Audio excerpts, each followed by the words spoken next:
what are some of the mistakes that people make that is undermining their speaking or maybe hindering them from coming across as powerful as they could, that might even be some quick tips people could implement? Yes. Okay. If you were to say, like, Christy, what is the number one thing? If you could just encourage people to do one thing that would change the game for their communication on a reel, on a podcast, on a YouTube video, on stage, doesn't matter. Okay. If I could tell them one thing to do, it would be to connect with your listener or your viewer on the problem that you're about to solve. And so many people miss this, Sean. They go straight into the solution, which when someone goes straight into the solution in any type of communication, they lose people because it feels like they're talking at you, not having a conversation with you. And so if I can give you just a small sidebar here that applies to this, I think we forget how the brain works in terms of communication. So every human brain is wired for survival, which means that all day, every day, every human brain is thinking one question: why do I care? What's in it for me? Why do I care? Your brain and everyone you're trying to help, their brain is filtering all information through this one filter of what's in it for me? Why do I care? So think about yourself, this person, every single one of you watching. You're scrolling your phone. What posts do you stop at? You stop at those that interest you. You stop at those that answer that question for you. They do something for you. Maybe it's something informational, like here's 5 steps to build your YouTube channel. Maybe it just makes you laugh. But you stop at the ones that do something for you, that answer that primal survival question your brain is thinking: why do I care? What's in it for me? You stop at those that do that and you scroll right past those that don't.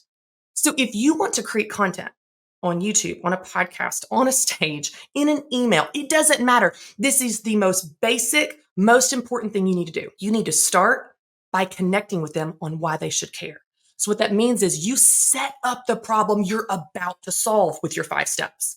You set up the problem that helps draw them in and makes them lean in and listen and be curious for the solution. Now, let's just use a movie example, Sean. Every movie you and I have ever seen, every movie of all time has a problem. It has a conflict. That's what makes you excited to see the movie, hear the story, find out how it turns out. No one is going to see a movie called Mission Totally Possible. No one's excited about that movie. That's a boring movie, Sean. So we need to start by connecting with people on the problem that we're about to solve through that individual piece of content. So here's a quick example. For years, I worked for Ramsey. I was a speaker on money for 5 years. So I got all kinds of money speaking examples. I would not walk into a room or post a video that was like, stop spending money. Stop spending money. Sean, get on a budget. Sean, cut up those credit cards. You need to invest. Sean, stop. Just stop it. That's talking at you. That's not having a conversation with you. So what I would do is I'd walk in the room and say, I know what it's like to get paid every Friday and your money goes backwards. I know what it's like to sit at dinner with friends and be so scared that the server is going to come back and tell you that credit card is declined in front of your friends. I know the shame of calling my mom, asking her to put money in my bank account. I know that feeling. You work too hard.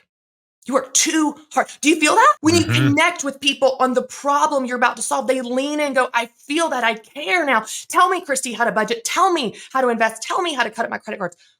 Every single piece of content you put out, whether it's a 2-day workshop, a 2-hour keynote or workshop, a course, a webinar, a 3-minute YouTube video, a 60-second reel, every single one should start by connecting with the person on the problem you're about to solve, which is answering that most primal question they have: why do I care? When you connect with them there, they stick around for the rest and they're ready to hear your solution. Man, this is so good. And that's such a powerful way to start. How then would you encourage us to organize an entire talk or an entire video? Like, what's the format? Yep. Okay. So I'm going to give you the super basic version. Okay. I dig into my full talk template in my course, but I want to give you a story arc that follows, because this is not my brainchild. Like I have pulled pieces of who I've learned from and learned from the best of the best, but it's a basic story arc that we see in all movies and all good stories. Okay. So in the movie world, it would be conflict and resolution, right? The language I would use would be problem, solution, action. So I want to break those down really quickly. Problem, you're going to connect with them on the problem that you're about to solve. So if it's money, it's like, man, it's so frustrating when you get paid and you have no money to show for it. Man, isn't it frustrating when there's more month than there is money and you can't pay your bills? Okay, there's a problem. We're going, yeah. You want your listener at this point of the talk to go, yeah, frustrating, man, right? you're almost you're almost kind of pulling them into a pit, Sean, of like, we're going to go down, but don't worry, we're not going to stay there. We're going to bring them back out. But you need to acknowledge there's a problem if they are going to give a flip about your solution. Okay. So you connect on the problem, you paint the picture. These are emotional words. A lot of times it's storytelling, it's connecting with people on the problem you're about to solve. My whole life balance keynote that I gave a few days ago and have given a million times starts, there's 15 minutes of building out the problem of feeling out of balance, of feeling weighed down by guilt, of feeling like I can't get through my to-do list, of feeling like I never have enough time, of feeling like my schedule is suffocating me. 15 minutes, Sean, of my whole 45-minute talk is spent on the problem. But what's so beautiful about this is that time investing and connecting with them is not only building trust, empathy, authority, credibility, it causes desire for your solution. So they're leaning in, they're scooching to the front of their seat, they're scooching forward to go, yeah, I do feel out of balance. I do feel frustrated with this. I do feel overwhelmed by this. And they're ready to receive your solution. So the first one is just painting the picture of the problem. You can do it in 10 seconds on a reel, 15 minutes in a keynote. You can break this up however you want to, but every single piece of content should start with the problem. The second part is your solution. Now, your solution can be just purely content that is a give, meaning there's no ask in it. Or if it's marketing, your solution could be your CTA. So if you're doing a webinar for an open cart for your course, for example, and this is your hour-long webinar, you're going to paint the picture of the problem. The solution is going to be your ask, your pitch, your course, your product, whatever that is. Okay. So problem, solution. Let's use an example that is just content driven, where it's just a give, like a reel. Okay. You transition between the problem and the solution with a very simple sentence. Like I'm giving you guys like a script. You can't screw this up if you do this, I promise. So after you've painted the picture of the problem and they're just fully depressed, okay, like maybe not fully depressed, but they're feeling low. They're like, oh man, I'm so out of balance, right? Then what you're going to do is you're going to have a transition statement that might sound something like this, but it doesn't have to be this way. But that's not true. But you don't have to live like that. But it doesn't have to be this way for you, right? It's like there's a transition statement that now we're going from pit to mountaintop, from despair to hope to possibility. And then you begin to paint a picture of the possibility. What if you could go through your schedule and feel balanced even in your busy life? What if you could once in your life actually be proud of how you spend your time instead of beating yourself up at the end of the day? What if you're painting a picture of possibility? And then you will give them your solution. I don't believe life balance is doing everything for an equal amount of time. I believe it's doing the right things at the right time. And when you do the right things at the right time, you will actually feel that sense of balance. So you're going to unpack your solution there, which is if you're giving a truth, if the problem is a lie, the solution's a truth. If the problem is a mindset, you're going to give them a different mindset. If the problem is a product, you're going to give them a different product as the solution, whatever it is, but you're giving them your solution. You're the expert. What is your solution? What is the one main thing that you want to deliver in this piece of content? And as a small sidebar, you need to know what that is. Because if you don't know what the most important thing of this piece of content is, I guarantee you your listener doesn't know and they won't remember. So I spend it, for example, in my Stop Winging It course where I train people on crafting messages, the entire first lesson is literally about boiling your entire message down into one sentence. And this is your thesis statement. You don't have to do this for a reel, okay? You don't have to do this for every 5-minute YouTube video, but you do need to know what is your main point. Your audience can't remember 15 points. They can't even remember 5. They can remember 1. So you're going to give them that solution. After your problem, you give them the solution. You're now pulling them out of the pit. This is hope, possibility. Here's how life can be with this solution, this mindset, these habits, whatever. And then you move into the action. So we've done problem, solution. The third section in this story arc is action. This is where you tell them what to do. So after you've painted this picture of possibility, the next logical thought, because our brains think in story, the next logical thought is, yeah, well, how do I do that?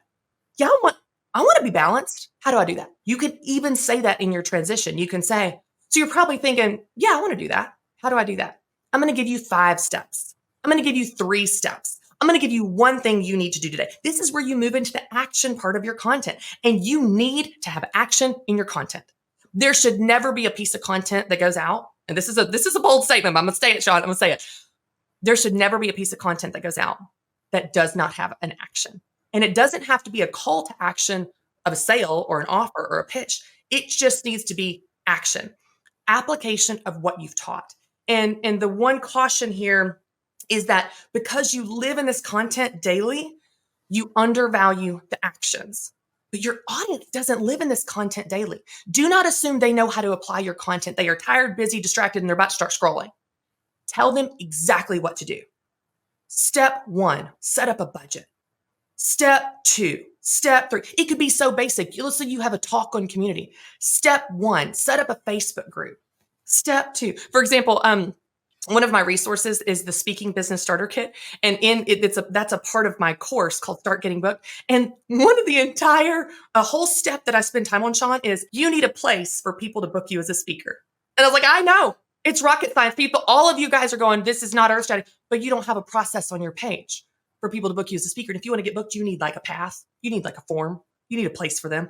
So don't assume they know how to apply it. They don't. They're tired, busy, distracted. And when you tell them what to do, what are your steps? What are your actions? 1, 3, 5, 4. Keep it short. Don't give them 45. When you tell them what to do, it's an incredible gift to them. And then the good news is they're actually going to act on what they learned from you, which is going to lead to results. And they're going to attribute those results they got to you. But it won't happen if you don't tell them what to do. So problem, solution, action. That's a very flyover of the story arc of any piece of content. And if you don't believe me, you can go to my Instagram page at Christy B. Wright and look at my reels. It follows that formula. It's kind of like the Wizard of Oz. Once you see it, you can't unsee it. Every reel I start with, you know what's frustrating? You know what the problem is? You know what happened? Every single time, even in a 60-second reel, it's problem, solution, action. And if I can do it, I promise you, you can do it too. If you enjoyed this podcast and are ready for some deep dive YouTube strategy, just go to thinkmasterclass.com to get access to my 1-hour on-demand YouTube strategy class. You'll be looking over my shoulder as I share my best tips, and you can watch it on demand right now at thinkmasterclass.com.